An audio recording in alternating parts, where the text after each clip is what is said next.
Hey guys, I'm Kate. Welcome back to my channel and happy Pride. Boop. That didn't really work. It's fine.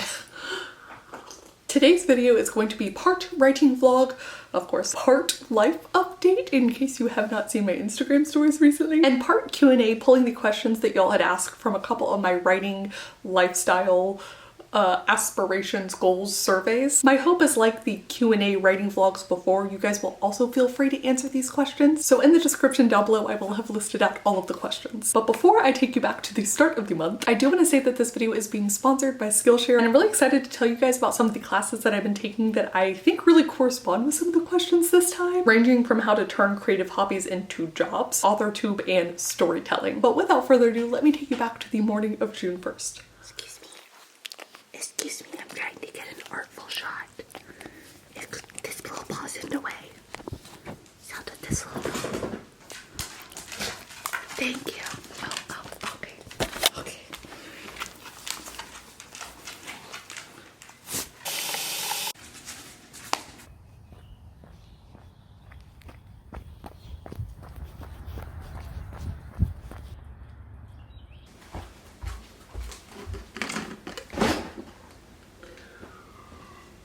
I should probably show y'all this first, but let's see. Where'd she go? Hey, precious baby Vin.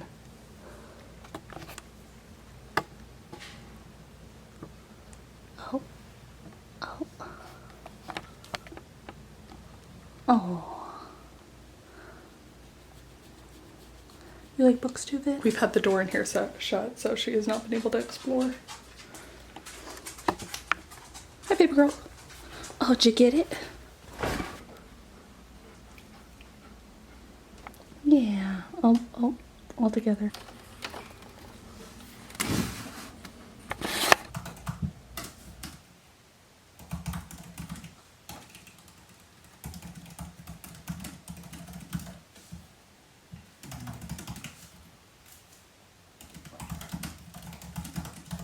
Okay, so I have 10 questions total selected. I have 6 main work objectives for the day.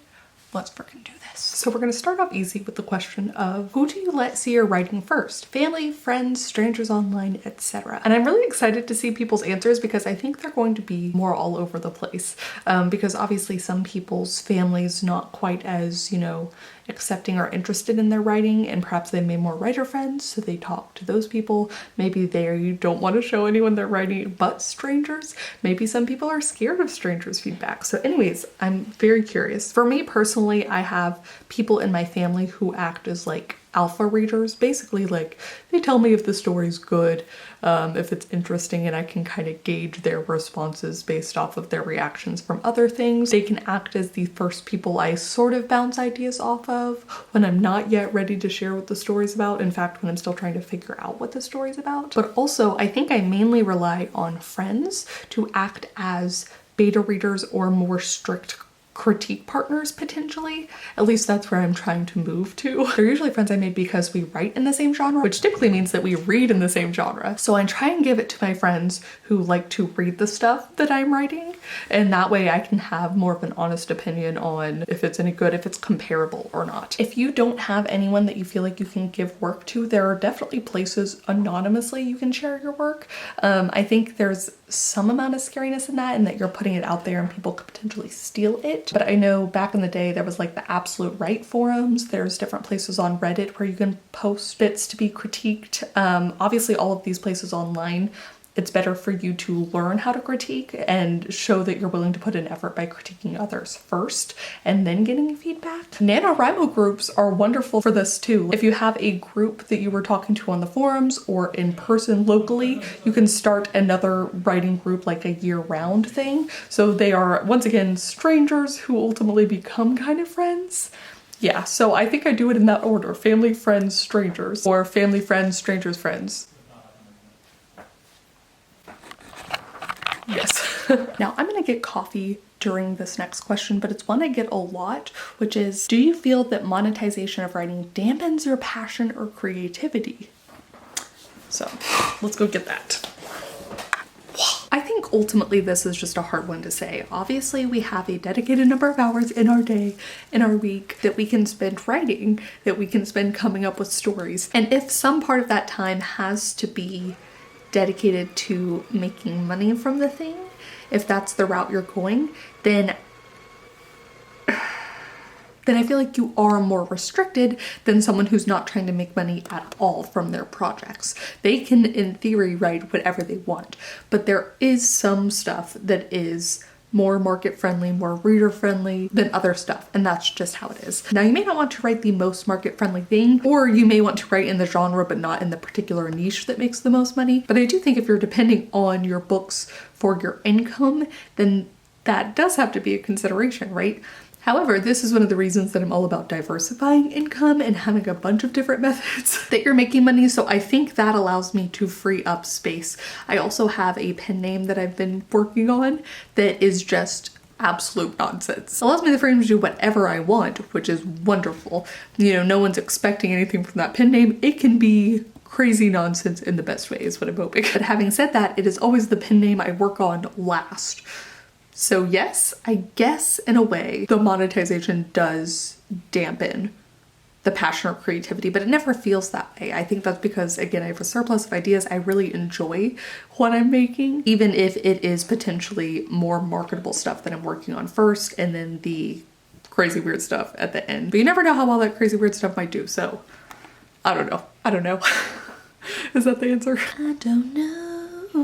Alright, currently interrupting with how you can learn and know more with Skillshare. Skillshare is an online learning community with thousands of classes for creative and curious people. You can explore new skills, deepen existing passions, and just generally get lost in creativity. Very central to some of these questions in this vlog is that I'm currently taking the class Productivity for Creatives, Build a System that Brings Out Your Best with Thomas Frank. I've actually used his Notion template for my YouTube scheduling, and it's something I want to make a video about in the future, but I'm also currently using it for kind of my pen name publication schedule. But one of my favorites recently has been YouTube Success. Script, shoot, and edit with MKBHD from Marquez Brownlee. I love MKBHD. I love him on YouTube. I love his tech reviews, and it's actually just really cool to see the parallels in storytelling. I feel like I learned a lot of hacks about the whole like authortube, but just generally storytelling process through a visual medium. He has a bit where he talks about the first 10 seconds being the most important seconds of the video and how they will spend days, even in comparison with the rest of the video, just focusing on those first 10 seconds to get a really cool shot or to kind of storyboard it in a really interesting way, because it's all about how you hook the viewer or the reader.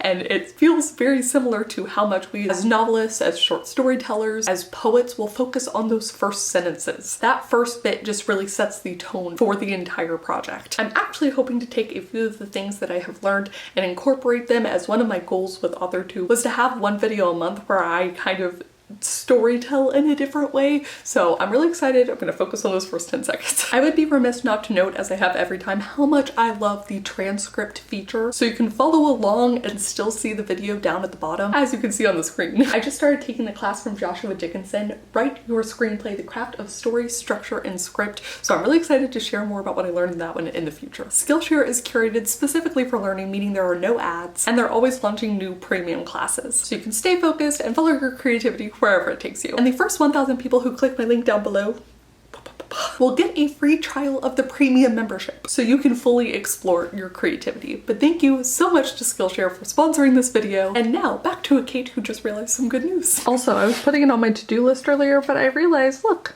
I just hit 3,000 followers on Twitch. Isn't that cool? That's so fun. It's gonna be my first time streaming in like a week because I was on vacation, so. And it was really nice to go on vacation and not work. That was the promise I made myself, so feeling good. Although I will say, as it is the first day of June, that I am experiencing the like post-vacation brain fog or something, you know, trying to get back into the swing of things. So I think tomorrow will be better in terms of quote unquote productivity. I think I'm actually going to check everything off my list today is my hope still, but I feel foggy and I already had one cappuccino, so like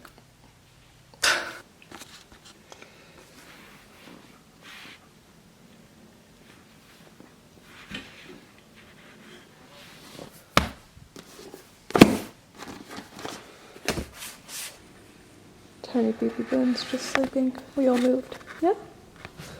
Hi. Come on, sausage.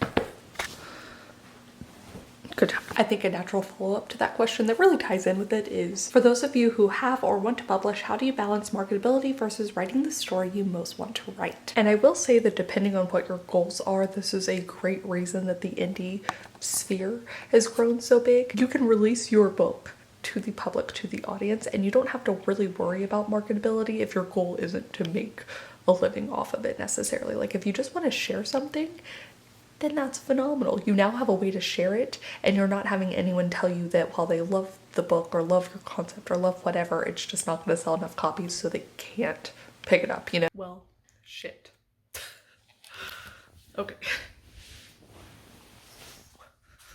This will tie into the next question, but... Baby, have you seen Kitty? Oh, okay. Haha. Because I also have home reno on the other card, I had to buy a new one.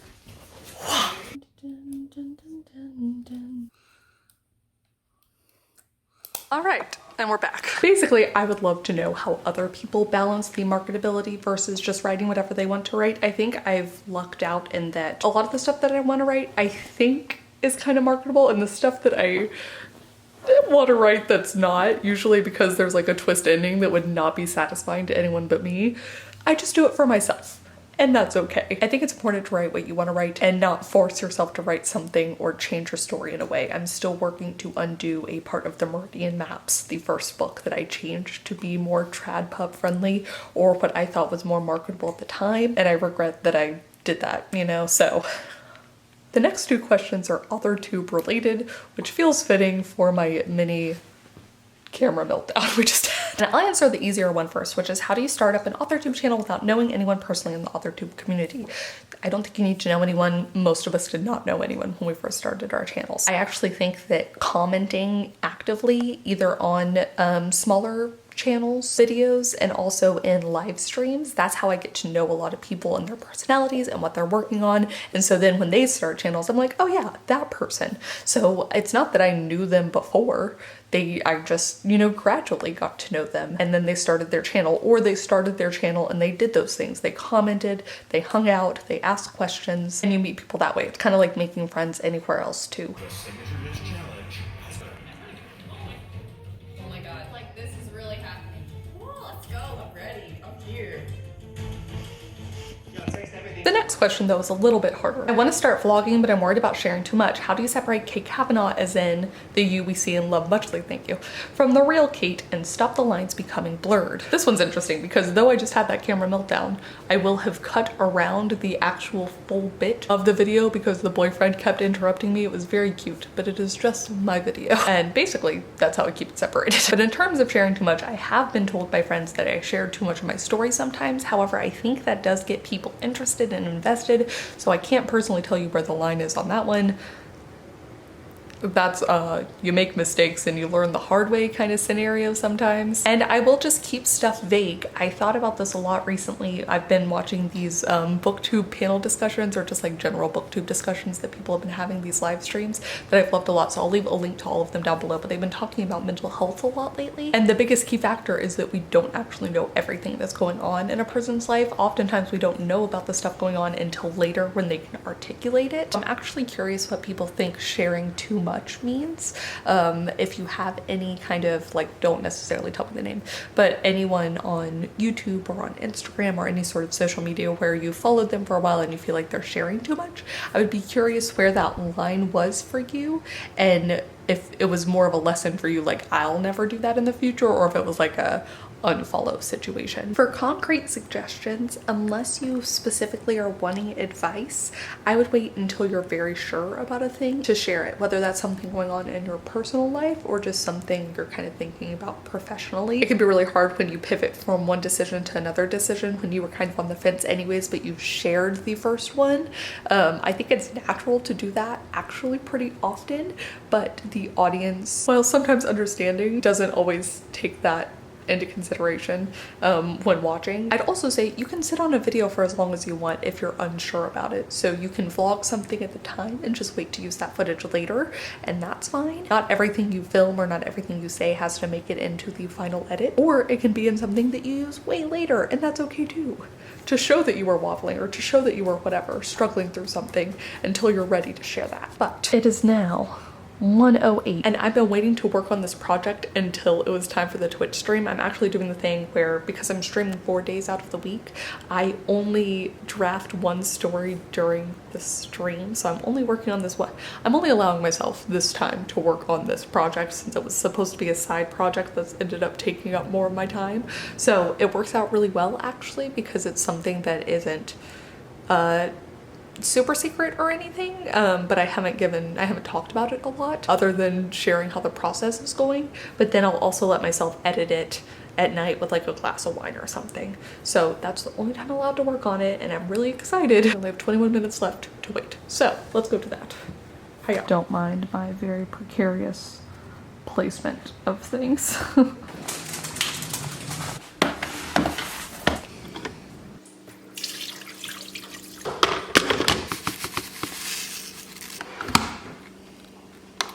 And now we see the blank document. I am on chapter 6, which is actually the start of Act 2. We've had the big aha sort of reveal that has shifted us into this new act. So I'm really excited to get to write the like downfall from that, but the kind of overarching tension that happens between these characters, and it's gonna be good. If I can pull it off the way I see it in my head, which is not always the case, that's what editing's for.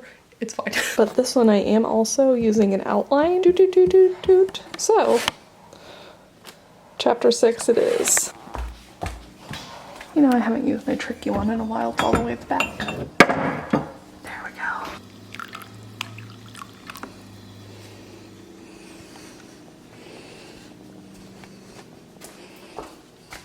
go. Haven't gotten an update in a while. Haven't streamed in a while though, so let's do this. And start a stream. Go live. Oh, new follower.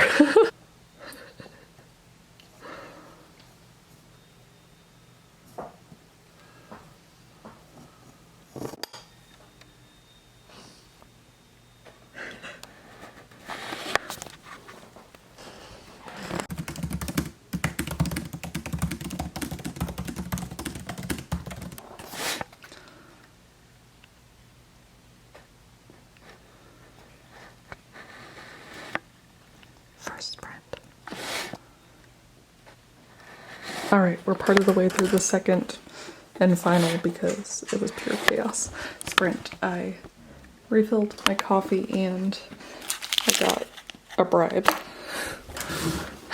With those 26 minutes left, I'm currently sitting at 444 words so far for the stream. Let's see if we can get to 1,000.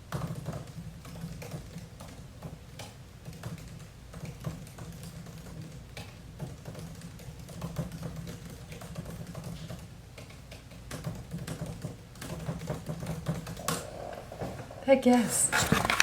Alright, so we only did 2 sprints total because we were doing full Google chaos, but I did manage to hit my goal for the stream, and I got 1,046 words. I got past 1,000 words, which is awesome. I'm very excited. So anyways, obviously some stuff to fill in, but I will fix that later. I actually have to do a little bit of research on different drugs that people like slip into people's drinks, or like that are hard to detect. Anyways, research will be necessary, but for now I just have it done in red, and then the little yellow bits that y'all saw were just names I need to fill in. Sometimes I forget the names of the characters, but also I have a character who I have not yet named. I'm actually doing pretty good this time with naming most of my characters, but this one friend, I just like haven't found the name that fits yet. I don't know what this was. The name. So I think the coffee is finally starting to kick in because I'm feeling good. Actually, I had Becca's stream pulled up. Becca, Hannah, and the Dodling Writer. Jules, What a great name. But also I figured I'd answer this question, and of all the questions, I have 10 I selected right now, but it might be less than that. I'm most interested in this one from everyone, which is what level of success are you looking for?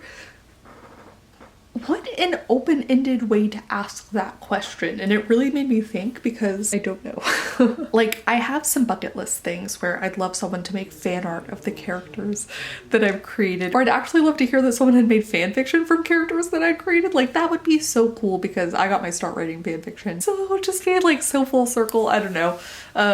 You know, I'd love to have a TV show made of, you know, one of my series or whatever, but I don't know that, like, when I'm thinking about what level of success I really want, I think it's actually smaller than that. Like, I just want to be able to do this for the rest of my life.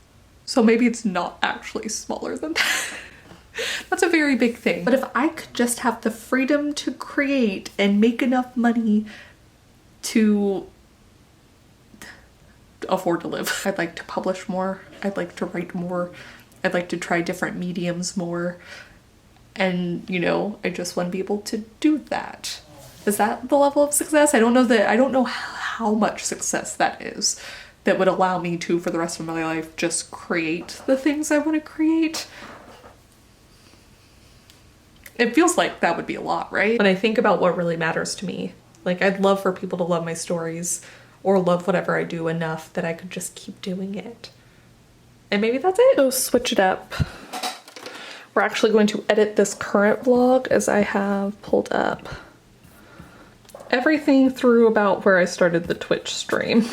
I do this because sometimes I don't realize how long I've been talking, and so when I do these kind of Q&A with the writing vlog things, I don't want it to go over a certain amount of time, so I sort of have to edit as I go. Maybe I just shouldn't talk as much. Sausage, are you ready to go? Are you not ready to go? Are you just being a tiny little sausage? Hi, baby girl. Are you content? Are you a happy little sausage? I know you have a little sister now. Oh, I know. Yeah. Okay, sweetie. Go. We can also get the last bits of this coffee. No. Yeah?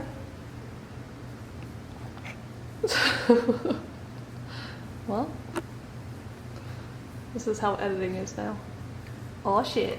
Up, up, up, up, up, up, up.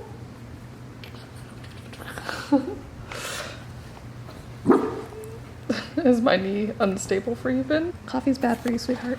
And this is when we yoink. And oh. Oh, okay. You're not gonna play it on my lap? Yeah. So the next person asks, for those who let others rate their work, how do you determine something is ready to be seen by others? I think this is a really good question, especially if it's one of the first times you're kind of at that stage. You just don't know. So I'd love to hear what other people have to say about this, but I usually do it in waves. So we'll go back to the alpha reader thing. I give it to readers after the first or second draft, depending on if I've done a zero draft or how good I feel it is. And it's usually like, this is what my initial intent with the story was. I feel like something needs to change, but I don't know what it is. Usually when I give it to readers, it's at that point that I just don't know what needs to change and I need feedback. So the same will be true when I get it back from alpha readers and get their feedback. I will fix the things, I'll have sat on it for a little bit, and I'll probably come up with some stuff myself, some solutions to the problems or even a realization of problems that I didn't realize I had. I'll fix those and then I give it to the beta readers. And so each stage of the readers is just like, did I sufficiently fix this thing? Okay, baby girl loves her carrier. No, what a good girl. Are you the sweetest? Oh, puppy. Maybe that's why she loves it. You can't get her, you silly dog. They're actually best friends. It is so cute to watch them together. And I thought I already took a lot of pictures of the doggos. I have so many pictures. But now that I have run errands more or less all morning, it is time to finally get back to work. I have noticed that I end up with like, I don't know, 2 days that I need to do all the stuff that I put on my list for some reason. So it will get done, it just needs 2 days, and I don't know why I can't like corral my to-do list to just fit 1 day's worth of work. I just managed to write down 2 each time. That's okay though. Right then? Is that okay? She has her first vet appointment on Friday, yeah. Was it hard emotionally, financially, etc. to turn your creative hobby into an actual job that was able to support you financially? Do you have any advice for those of us who may want to do the same? Is there anything you do differently? Okay, so I actually made a video at the start of the pandemic where people were asking a lot of people who already worked from home kind of what worked for them, or around when people were losing their jobs and were now trying to make ends meet, you know, in a different capacity completely. And the thing that I said is that if, you know, it's been a month of working at home and it's not going well, I think that's to be expected. It took me a long time, despite it being something I actively wanted, to transition from this kind of corporate lifestyle to working for myself. And even though I had all the like intrinsic motivation to make it happen, it's still a tough change of pace. I always say it took about a year of trying and failing and trying and failing and then trying again to get used to this sort of thing, to like depending solely on myself for making money, to finding an organization system that works for me. It was a long process. I think even knowing that, you know, some of your freelance work is freelance work and therefore could go away at any moment, you know, you prepare yourself for it, but then it's still a surprise when it happens. You kind of have to scramble. I think the mentality of scrambling is something that took a while to get used to as well. When I think back to a way I would have done it differently, I always say that if I could have maintained the corporate job I was working at the time and started up my own business, that would have been better, obviously, but I was not in a mental headspace where I could really do that. But you go through this, you know, time of panic where you're like, okay, my savings are running down a little bit, I haven't gotten as much work as I thought I would get, and on and on. And that's also a tough place mentally to be. So my advice is, if you can start up moving in toward the field that you want to, while still having that income, that's what I'd advise. I know lots of people advise that, but I wish that's something I could have done, but I completely understand why lots of people cannot and why I could not. So financially, it was a little bit hard, though I will link a video down below where I talked more about my personal situation. Emotionally, it was hard, but I've really lucked out in that, you know, some people think that taking the hobby or your passion and making that your job sort of kills the passion for it, and I've not had that as my experience. I still love writing just as much, I still love creating just as much, I still love doing all of these things just as much as I did before, debatably more so because I'm at the point where I feel like I have more freedom to explore things than when I first started. So it has not died for me, and I understand how that's a concern, more so just because we're told it so frequently, but also there's no shame in trying something and it not working out. All about the pivot back, or just pivot this way. I don't know if that's because I don't know what this was. I have been fortunate that I've seen a lot of people have career changes and pivot like 10 years into something and decide that it's not for them anymore. And that's been an okay thing to do. It's actually been an encouraged thing to do in my family. But finally, I want to end off on this question because I've actually been watching several videos about it, and I will include Bookish Realm's video about can we separate the art from the artist, which is a never-ending question, I think. But this person asks specifically, with the topic of how the artist and their art are being pushed more to the forefront, how do you balance how much your political / philosophical / etc. views are open to the public? Would you want to keep it to a minimum or be very open about that stance and risk your book being closed because someone doesn't agree with you personally? I think this is also really tied in with how much authors and writers are encouraged to be on social media now to like push their own book. It's making a character of the writer, the author, just in a slightly different capacity than the characters they write about. I feel like I'm in a different place because I have a YouTube channel where I talk about that kind of stuff often. A lot of the things that I write about include how I personally feel about society and various philosophical principles. So I don't have a problem with sharing that. I don't know that I'm going to share every single little thing that enters my brain, but I think it's also up for the writer to decide what they personally feel comfortable with. That being said, maybe I'll lose out on readers who don't agree with me, and that's fine, you know? It's okay. That's the risk you run, I think, with being a public figure, which again, more and more authors and writers who may not want that are being pushed to do that in order to sell books, but that's just something I accept. I've seen other author tubers where people are giving them bad reviews off of their books just because they watch their YouTube channel and don't like them as YouTubers. You know, so at least if someone doesn't agree with me politically and they don't want to read my book because of it, like, whatever, it's fine. But I am super curious about what y'all think of this, as we're in the midst of cancel versus accountability culture, and as reader and writer spaces are starting to intermingle more and more. Debatably, whether they should is a completely different topic. But I want to know how much you feel comfortable sharing about your own opinions and beliefs. All right. Back to the last little bit.